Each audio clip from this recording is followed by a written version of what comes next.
Ito ang Hardin ng Panalangin kasama si Pastor Dave de Guzman.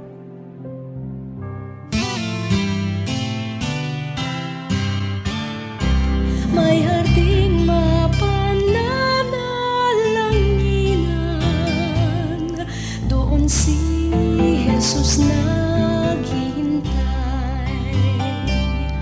O kainam ng panalangin ang hardin, doon kay gandang manalangin.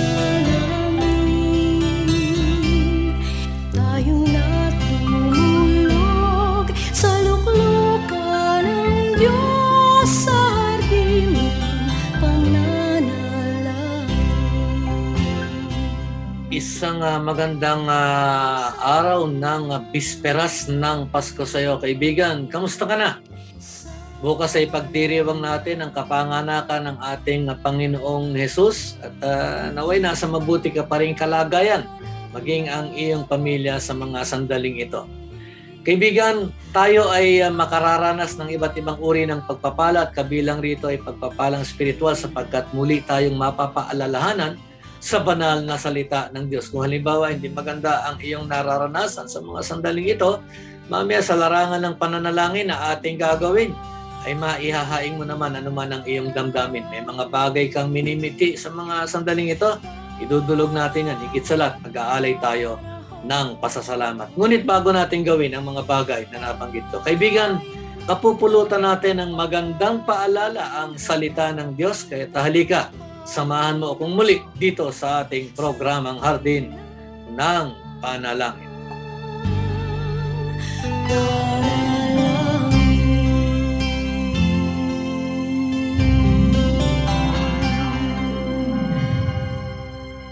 Sa araw na ito ay tutunghayan natin ang isang maikli at napakagandang salaysay patungkol sa kapanganakan ng ating Panginoong Jesus.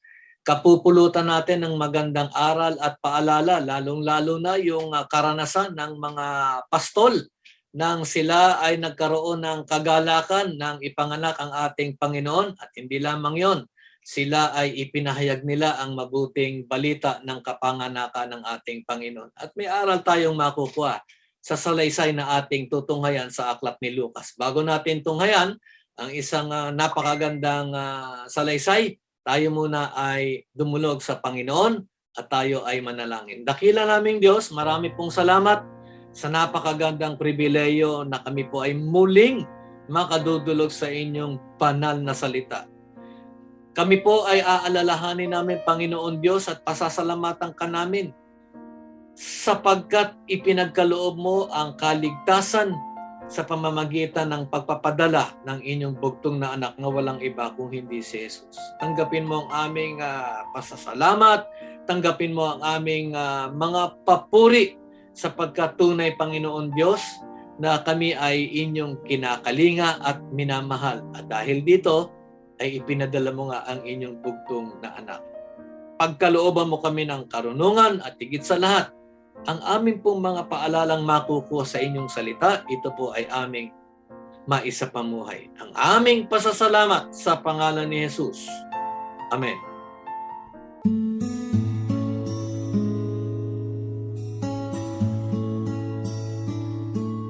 Kung hawak mo ang iyong Biblia, kaibigan, ay tutunghayan natin ang isang maikling salaysay dito sa aklat ni Lucas, Kabanata 2. Mga talata 1 hanggang talata 20 ang ating tutunghayan.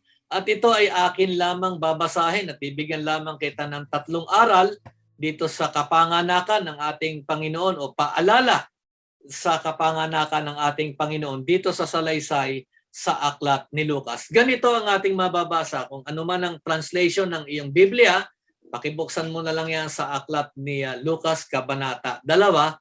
Babasahin ko lamang ang verses 1 to 20. At dito titingnan natin yung mga paalala. Sabayan mo ko sa aking pagbasa. Ganito ang ating mababasa.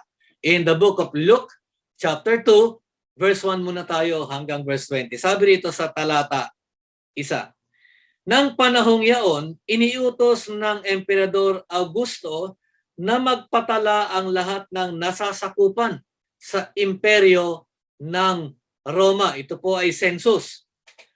Talata 2. Ang unang pagpapatalang ito ay ginawa ng si Cirenio, ang gobernador ng Syria. Talata 3. Kaya't umuwi ang bawat isa sa sariling bayan upang magpatala.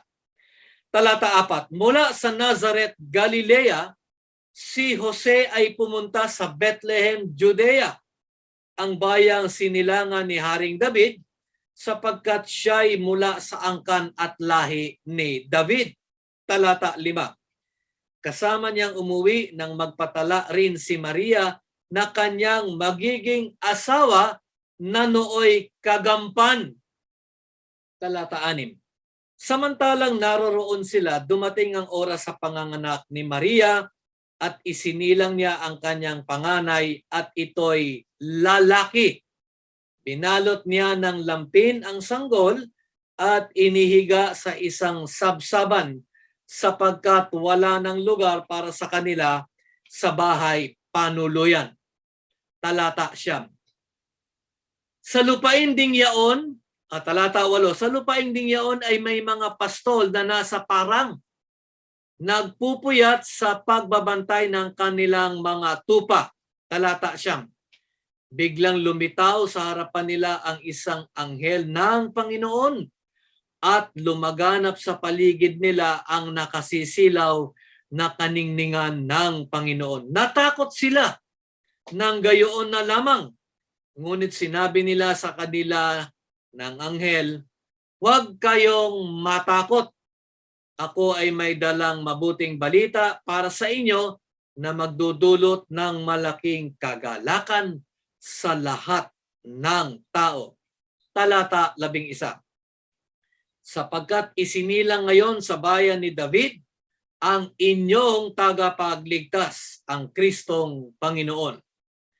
Ito ang palatandaan. Matatagpuan ninyo ang isang sanggol na nababalot ng lampin at nakahiga sa sabsaban.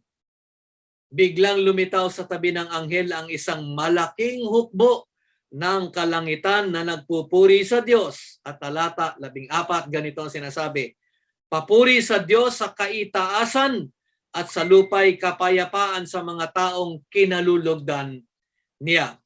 Talata 15, nang makaalis na ang mga anghel, pabalik sa langit, ang mga pastol ay nag-usap-usap. "Tayo na sa Bethlehem. Tignan natin itong ibinalita sa atin ng Panginoon."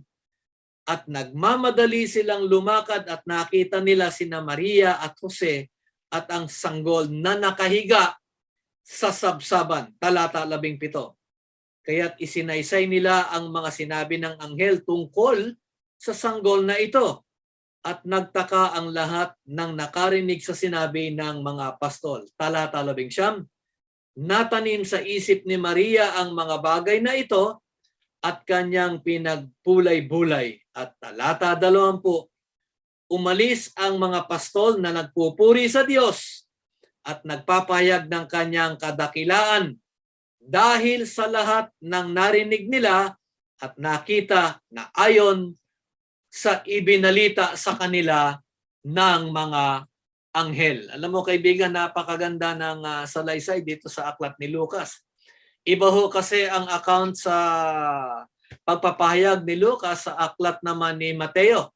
Doon sa aklat ni Mateo, makikita natin na sa kapanganakan ng ating Panginoon na noon ay mga 2 taong gulang na, ang mga bumisita sa ating Panginoon ay maituturing natin yung 3 pantas.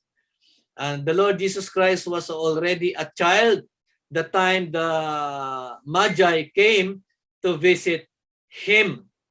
At dito sa aklat ni Lucas, makikita natin na talagang ito ay kapanganakan ng ating Panginoon at siya ay sanggol pa lamang. At dito makikita natin ang mga pastol. Ano ang isang napakagandang paalala dito sa salaysay na aking binasa?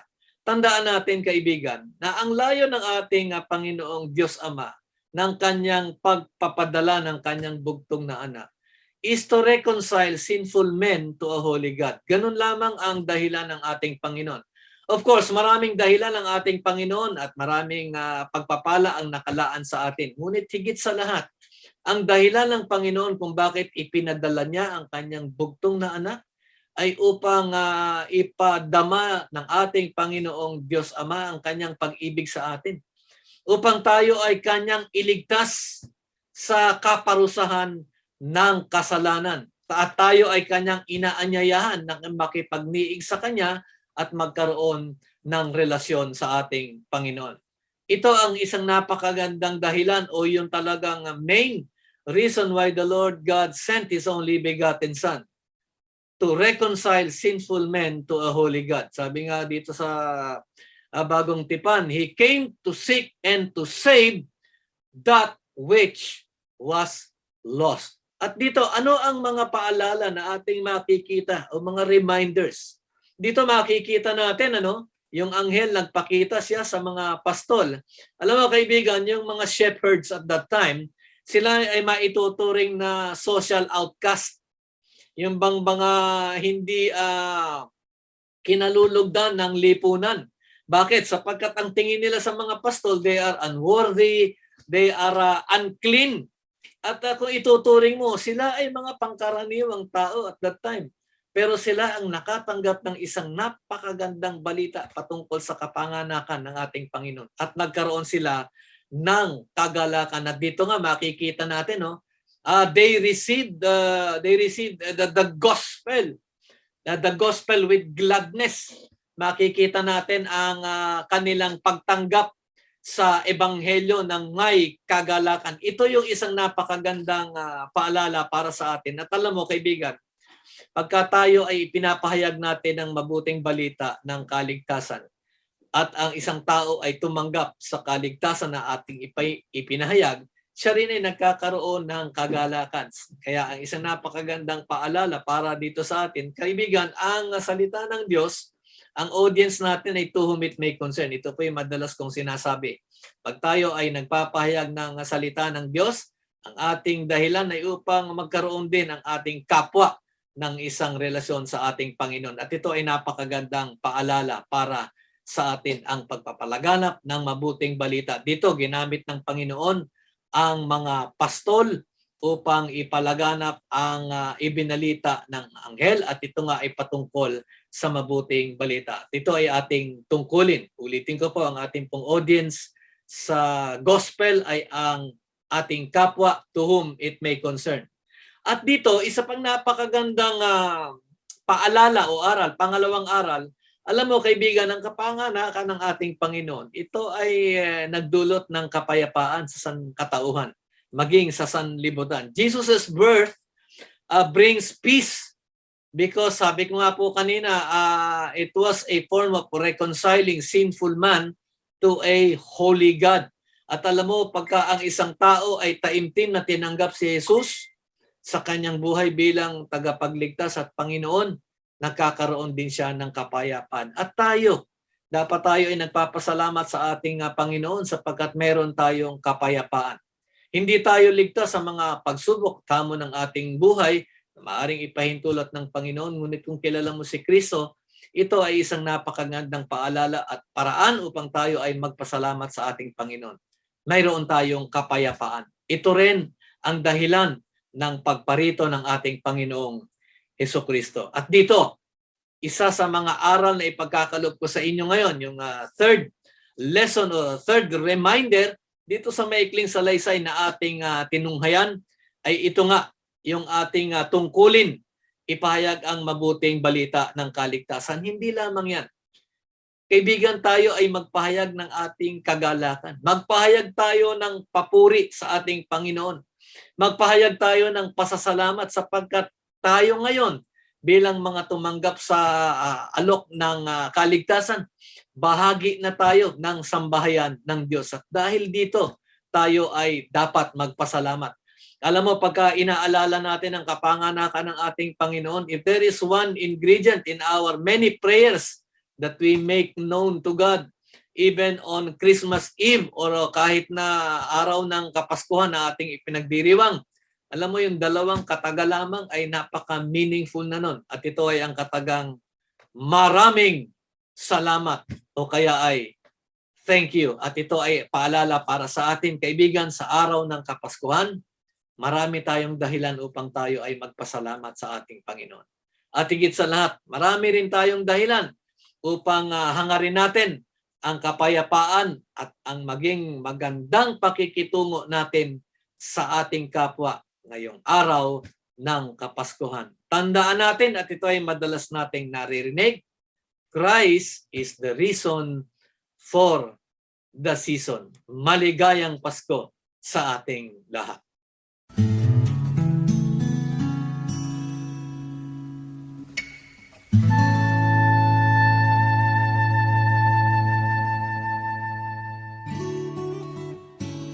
Palakasin at pagtibayin ang pagsasama ng pamilya sa tulong ng ating pinagbuklod na pagdulog sa ating mapagkalingang Diyos. Kapayapaan ng Diyos ang sumating lahat. Pastor Melchor Magsino po. Sa araw na ito, tayo po ay sama-samang magpaabot ng ating pananalangin, pamanhik at pasasalamat sa ating Panginoon. Tayo po ay manalangin. Aming Diyos, aming Ama na pinakamakapangyarihan sa lahat. Kayo po na lumikha ng langit at lupa at nagligtas sa amin sa lahat ng gawa ng masama. Ama, nagpapakumbaba po kami sa umagang ito. Pinasasalamatan at pinupuri ka namin, dakilang Diyos. At sa araw na ito, napakahalaga, Panginoon, na itong panahong ito na inaalala namin ang pag-aalay mo ng dakilang pag-ibig mo doon sa krus ng Kalbaryo para sa amin. Ama, sa pagkakataong ito, itinataas po namin sa inyo at pinagkakaisan sa pananalangin ang pagpapala, gabay at pamatnubay mo sa bawat pamilyang Pilipino. Dalangin po namin, Panginoon, na patuloy ang gabay at pamatnubay mo, lalo sa panahong ito, dakilang Diyos, na alam po naming marahil merong mga pamilya, merong mga sambahayan na sa kapanahonang ito, Panginoon, na sa pag-aalala namin, Panginoon, ng pag-aalay mo ng iyong buhay, ng pagdating mo sa sanglibutang ito, Panginoon, upang ihandog mo ang iyong buhay at ipadama sa buong sanglibutan ang inyong dakilang pag-ibig. Ay aming dalangin, dakilang Ama, mayroon mang hindi nakakaranas sa panahong ito, dakilang Diyos, ng hindi mabubuti na pinagdadaanan sa buhay. Ikaw po'y nangako, sabi mo nga, walang makapaghihiwalay sa pag-ibig mo sa amin, dakilang Diyos. Kahit ang kamatayan, pag-uusig, tagutom, kahirapan, dakilang Diyos, ipinangako mo sa mga nagmamahal sa iyo, dakilang Ama, Lord, na hindi kayang papaghiwalayin ang pag-ibig mo. Dakila ang iyong pag-ibig. Patuloy na ipadadama mo, dakilang Diyos, Lord, sa lahat ng sambayan. Dalangin namin ang ama ng tahanan, patuloy mong pagpalain, dakilang Diyos. Maging ang ina ng tahanan, dakilang Ama, na siyang patuloy, dakilang Ama, na gumagabay, humuhubog sa mga sambahayan na inyo pong ipinagkatiwala. Maging, Panginoon, ang mga pamilyang Pilipino nasa sa ibayong dagat, Panginoon, ang kanilang mga mahal sa buhay. Patuloy mo silang biyayaan ng kapayapaan. Patuloy na biyayaan, dakilang Diyos, ng kagalakan, Panginoon, mula po sa inyo sa pagdiriwang ng Kapaskuhang ito. Maraming salamat po. Purihin at dakilain ang banal mong pangalan at maging, Panginoon, salamat sa ministry ng Paris Broadcasting Company, ng DCIS ng Hardin ng Panalangin. Pagpalain mo po ang mga programang ito na patuloy na nagbibigay sa amin, Panginoon, ng patuloy na kaliwanagan, pag-asa mula sa mga mensaheng aming napapakinggan. Sa inyong pag-iingat, Panginoon, kalinga, probisyon. Amin po itong maingat na hinihiling sa inyo. Purihin ang dakila mong pangalan. Ito po ang aming dalangin sa pangalang banal ng aming Panginoon at tagapagligtas na si Jesus. Amen at Amen. Bahagi po ng ating programa ngayong bisperas ng Pasko. Tayo po ay dudulog sa ating Panginoon para sa kahilingan ng ating mga kapatid sa pananampalataya. Panginoon, marami pong salamat sa pagkakataong makapapamagitan kaming muli sa larangan ng pananalangin upang ihaing ang kahilingan ng aming mga kapatid sa pananampalataya. Naway pagkaloob mo ang kanilang kahilingan kung ito po ay inyong loloobin ayon sa inyong layon at panahon. Para po kay Beverly May problema po siya sa mata, kagalingan ang kanyang idinudulog as well as salvation and provision. Ganon din po si kapatid Joyce, meron po siyang visual impairment at nananalangin din po siya ng kagalingan at meron din po siyang bacteria sa kanyang brain. Ito po ang kanyang idinudulog na kagalingan as well as financial provision. Para po kay Imelda, healing, salvation, and provision. Sa Peralta family po, healing and provision ang kanilang idinudulog sa inyo sa mga sandaling ito. May diabetes naman po si kapatid Tess at namumroblema po siya sa kanyang paningin. Kagalingan rin, Panginoon Diyos, ang kanyang idinudulog as well as salvation sa kanyang mga kamag-anak. Ipagkaloob mo rin ang kanilang pangangailangan sa larangan ng pananalapi. Si kapatid Lorna naman po ay may diabetes at may problema din po siya sa kanyang baga. Kagalingan ang kanyang idinudulog as well as salvation and provision. Kagalingan rin po para kay Lolita. Siya po ay diabetic at meron po siyang problema sa kanyang kidney. Nananalangin din po siya ng kaligtasan. Si Amy naman po ay nananalangin na naway magkaroon na siya ng maraming kliyente as well as financial provision.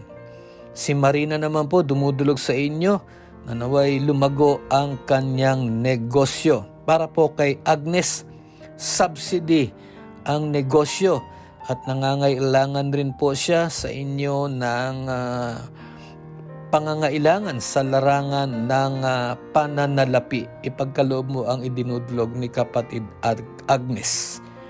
Si kapatid James naman po, ganun din, financial provision ang kanyang pananalangin. Para po sa Desena family, salvation as well as financial provision. Para po sa Tamayo family, kapahingahan sa buong sambahayan at maging pangangailangan sa larangan ng pananalapi. Panginoon, sa aming pong mga idinulog, ang tugon muli ayon lamang sa inyong panahon at layon. Tanggapin mong muli ang aming pasasalamat sa pangalan ni Jesus. Amen.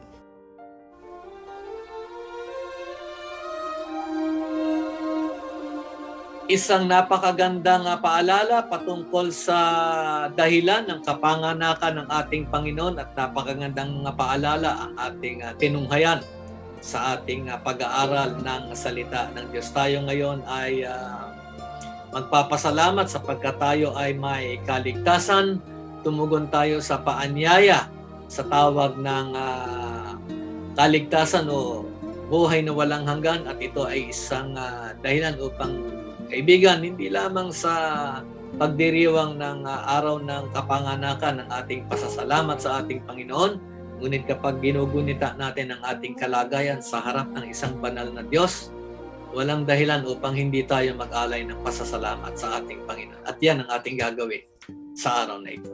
Halika, magpasalamat tayo. Dakila naming Diyos, nag-aalay po kami ng aming pasasalamat sa inyo sa mga sandaling ito.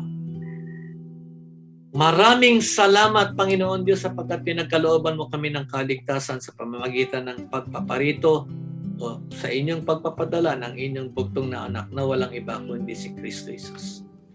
Sa pagdiriwang ng araw ng Kapaskuhan, mangusap po kayo sa amin, Panginoon Diyos, upang lahat ng inyong nais ito po ay magkaroon ng katuparan sa aming buhay. Higit sa lahat, ang pagpapakita ng kadalisayan at kabanalan sa pamamagitan o sa larangan ng pananalita maging sa lahat ng aming ginagawa. Panginoon, tanggapin mo ang aming pagpupuri at pasasalamat sa pangalan ni Jesus. Amen.